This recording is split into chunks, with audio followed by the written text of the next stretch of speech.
Jonas from WholeBodyChiro here again. As always, I'm looking for good local resources that help people live a healthy life in the elephant community and they're around. And today I'm caught up with the president of Diamond Valley Bushwalking Club. Yep. So, Steve, what's Diamond Valley Bushwalking Club all about?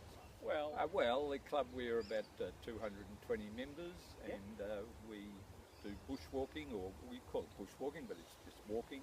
A lot of that is in the metropolitan area, Yep. Some in the country, some interstate, some overseas. Yep. Who can join the club? Like, what level of fitness do you need?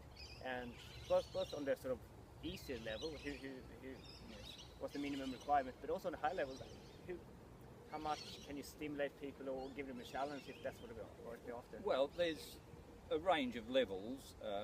Basically, as long as you can walk 4 or 5k, you can join. Because the club is getting older, we have now a fairly big group of older people, perhaps 65 plus or 70 plus.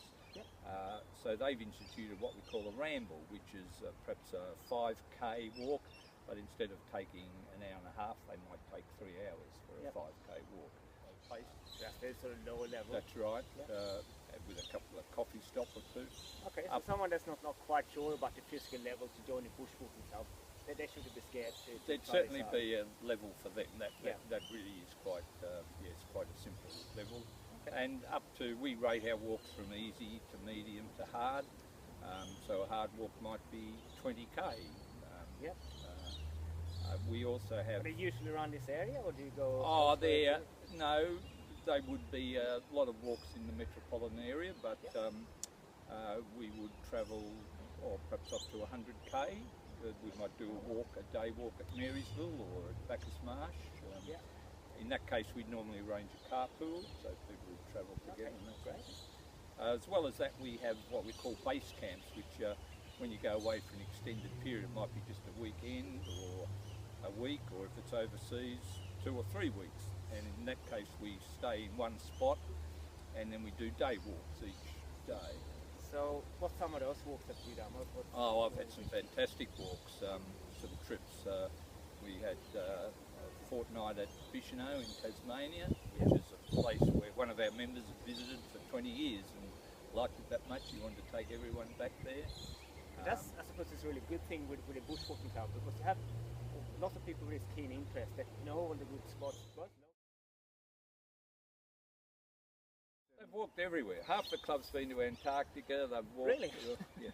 They've walked Nepal. They've walked across England. Walked across Spain.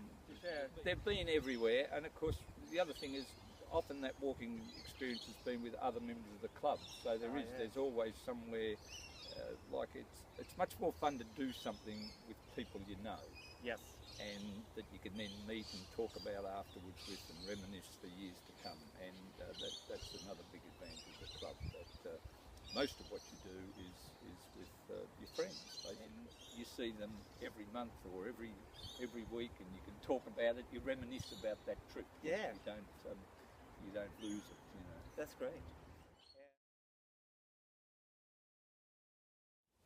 From my perspective, as a healthcare practitioner, I think walking is one of those things. Yes. So much engineered out of our lives. We have public transport, cars, and if you look at how humans spent history, like way back, we were walking. We weren't just walking on stable flat ground. We were balancing on logs, ducking under things, like using the full range and the body to full capacity, rambling up hills and that sort of thing.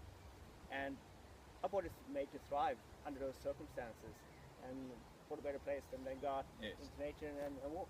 It's one of, if I'm riding a bike, and I say we do bike racks, I like a nice concrete or asphalt track. Sure. If I'm walking, I like somewhere where I've got to look where I'm putting my feet, and you find your mind and you find that the time passes so quickly.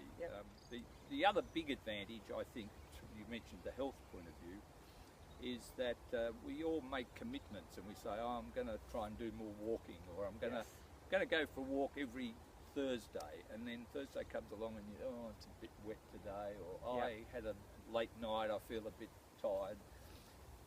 With a walking club, you make a bit more commitment. we produce a program 6 months in advance. If you want to go on a walk, then you ring up the leader, and while you can still pull out, it does give you that commitment, and so you're more likely to. Yeah. I think most people know some of the things. They know they should eat the apple, not the donut. Yes, they know they should go for a walk and not sit Yes. in front of the TV.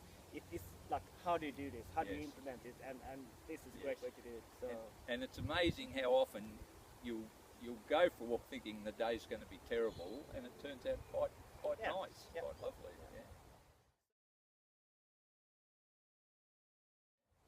So what's the first step? If someone wants to join Diamond Valley Bushwalking Club, where do they start? Well, basically what we do is they basically contact the club either through the website or call somebody. What happens, they come along to a preliminary meeting. We have a meeting once a month where we have a speaker and a little bit of business. Yep. But they come along preliminary to that, and they're told all the drill. They join as a probationary member until they do 3 walks. So that's to make sure they like what they see, and once they've done 3 walks, then they simply fill in a form and pay their annual fees, which is I think it's about to go up to $35 a year. It's very Huge affordable. amount, yeah, huge For a amount. year. And they're a member. Great, Steve. That's good.